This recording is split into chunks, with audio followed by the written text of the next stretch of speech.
Hello everyone, it's Glenda and welcome back to the channel, Creative Grandma. I'm here with Cody and we have another yarn swatch video to do today, and we've ordered so much yarn in that we have been busy trying to get these yarn swatch videos out to you so you can see what some of these yarns look like worked up, because I know Cody and I lately we are running out of craft stores to go buy yarn. So Hobby Lobby only carries their own house brand, so we have to search and go for yarn online. So this is what most people are starting to do, because with so many craft stores closing, you have to order online, and it's really hard to know what yarn to order if you've never ordered it before. So we are hoping that these yarn swatch videos help you not only with trying to decide what yarns to order, but what colors you may enjoy. So this is just a small sneak peek of what some of these yarns look like worked up, but this is a yarn I've never seen before. Cody ordered these yarns in on a whim. He went to Joann's and ordered these yarns, and I said,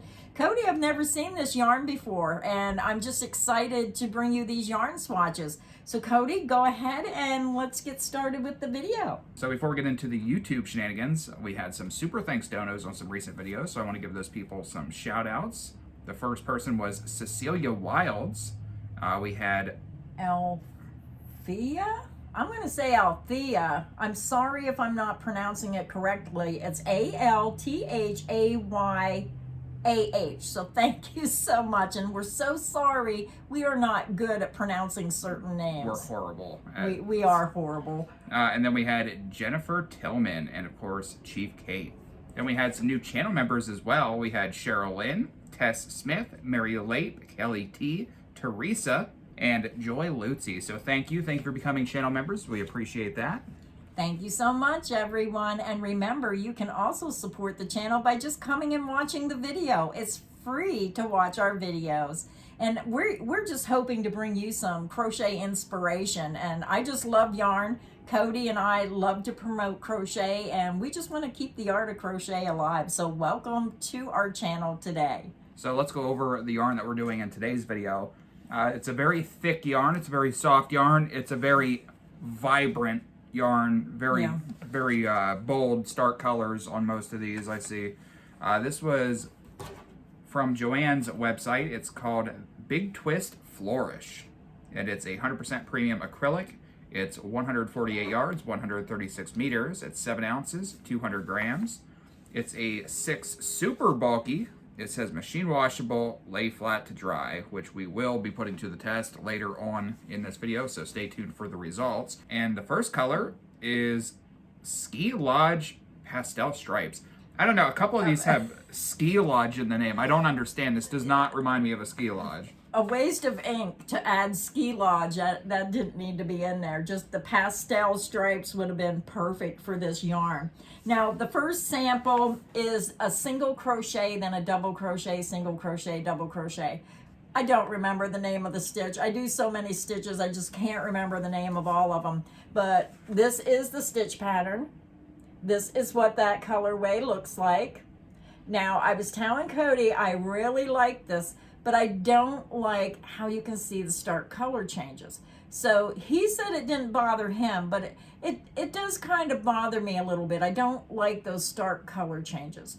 Now, when you're watching these videos, you have to remember that this might look completely different if you made it wider. If you used the same stitch pattern and you made it wider, it might change my opinion of this yarn. When you're making a project, everything is determined by the width and the length of your project, of how these colors are going to play out in the row. You may end up with more than 1 or 2 colors in each row, depending on how wide you make it. You might end up with even 3 colors if you're making a pretty big blanket. When I saw this skein come out of the box, this was probably my favorite one, but I'm seeing ones you haven't seen yet, and now I don't think this is my favorite anymore. Now, the one thing with this yarn is he ordered 5 different colors.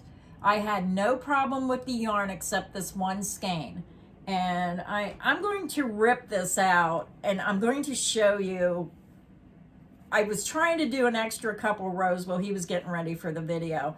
But right here, you're going to see a knot. Let me see if I can get that knot tore out. So what they do, just tie on a new color? Yeah, there was a knot. Now, usually I cut this knot out and I make a longer so I can weave in the ends. I don't usually leave that in there, but I did because I was just trying to show you how the colors worked up. So now I'm going to rip it out because I did not like this, but I crocheted right over it because I was just making a sample. I know that it happens, but it's annoying. That is what my yarn looked like. And I just crocheted it right into the pattern because I was only making a sample. This I would have cut out and reattached.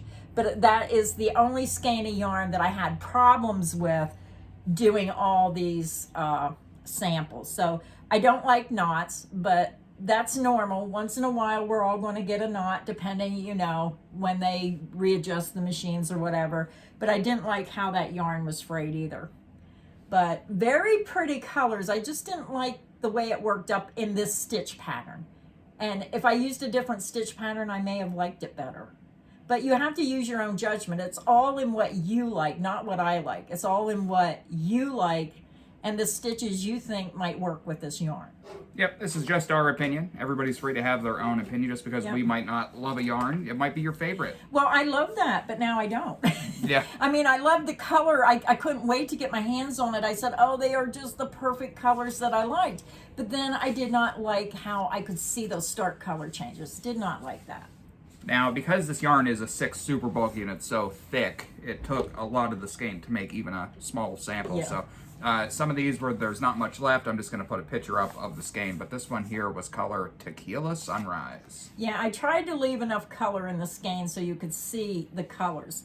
Now, what happened with this is something that may happen to you when you're taking a pattern and you're changing the size of the yarn.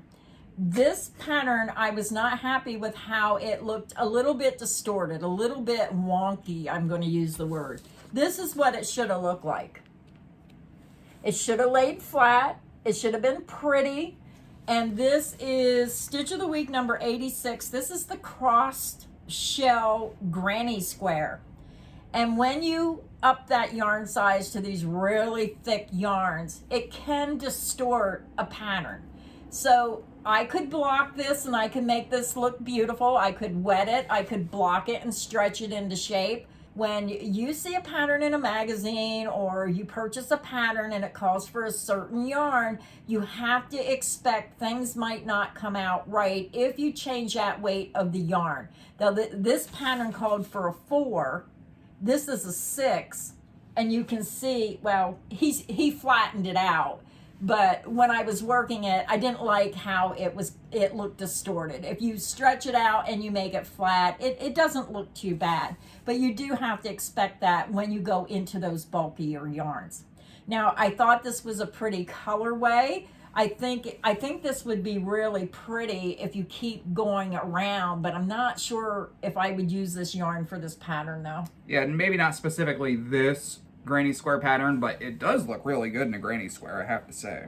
Yeah, but this one I think as distorted as it was at first, and like I said, he kept flattening it out, but the bigger it got, I think the worse it would look. So I'm not going to recommend this pattern for this yarn, but the colors aren't too bad. And with this one, I didn't mind the color changes as much. Maybe it's because it's made in the round. It didn't bother me as much on this one, but that one's not too bad. So this next one, she decided to make a round sample out of, and it was color Twilight Stripe. This one, oh boy, what can I say? This one I made in the round. So what happened is when you follow a typical round pattern, I was getting too many stitches and it was getting the wave look. So I thought, okay, I'm not going to do as many stitches, and then it started to curl, which means I needed more stitches. I did not like the sample. Yeah. I did not like the stark color change. That's on the wrong side. I had it backwards. Now this sample, I just did not like how stark the color changes were. But when you're doing a pattern like this, if you have stark color changes, one way to help with that is if you do a front post stitch where you go down like 2 rounds. So maybe you're working this light blue And if you make a front post stitch, you're going to take that blue down into that light purple, and then you're going to pull that stitch up, and it just helps blend those colors together more. So that's something you can consider if you're making something and you're like, wow, I don't know, try those front post stitches. It just really helps blend colors together in certain designs.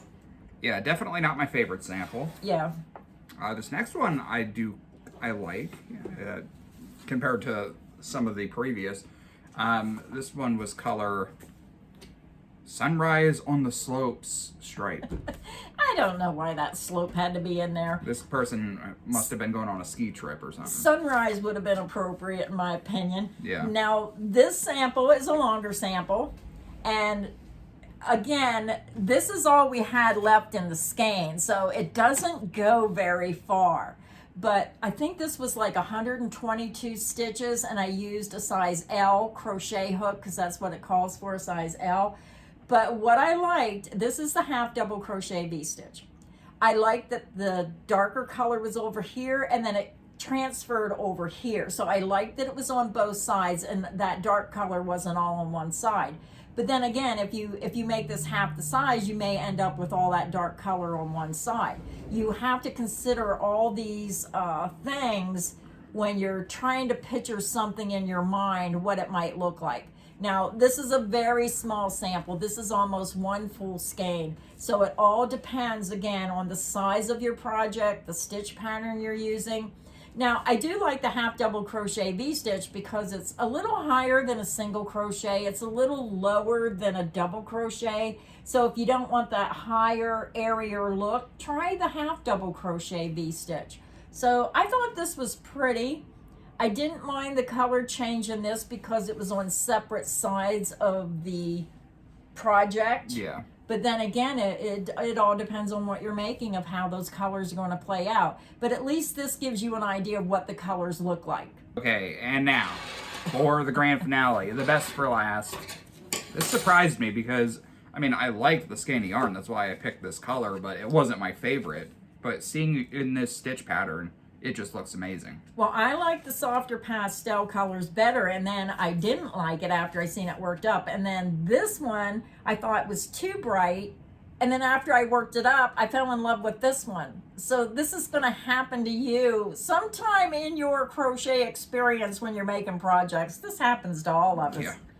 And this is called Bright Rainbow Stripe. And it's very pretty. And I think this would be pretty for, like, if you have children. Children love bright rainbow colors. They just love cheerful, bright colors. Now, this is the alpine stitch, and I think this alpine stitch looks good. Any yarn looks good in the alpine stitch. So I was telling Cody, I said, this would be really pretty because I know what the pattern's going to look like. Now, over here, I can see a little bit of the color changes.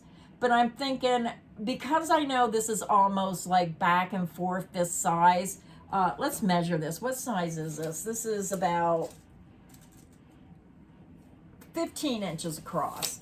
I could see making two pieces, just two regular squares back and forth, and then crocheting a band, like a big circle, and then just attaching it around the three sides, and then the handle would come up, and make a tote bag out of this yarn. I just think it has a beautiful pattern, and that's what I would do. Or even maybe a 15-inch pillow cover would be pretty. So vibrant. Let me get it up really close. Oh. I have to say that is my favorite one. I would have to agree with you. Yeah, I really like that. So now we're going to go ahead and do the wash and dry test. So this is going to be like just a second. We're going to show it to you, but then we're going to go wash it in the washer. I'm going to use warm water. I wash everything in warm water, and then I'm going to throw it in the dryer. So this is a sample. So I'm going to go ahead and measure it. It measures, let me see, about 6, you'd say 6 1/4. So 6 1/4 from top to bottom. And then side to side, it measures 21 inches. So now let's see what the test results reveal. We're back. We're back. We have our wash and dry results, so I can't wait to show them to you.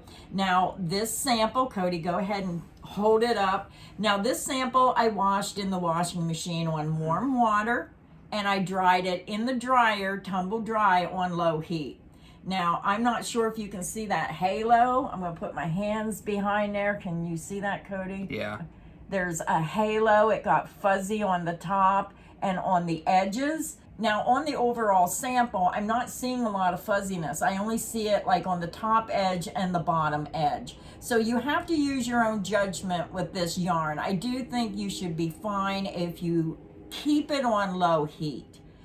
Yeah, this is the ends that I left hang, but what are your thoughts? Well, I kind of figured this would be the result because it was a fluffy, loose, woven, soft yarn, like a plushy kind of yarn in my opinion. So I can totally see why there's a little bit of haloing, but honestly, it's not that bad. Yeah, I don't think it's that bad.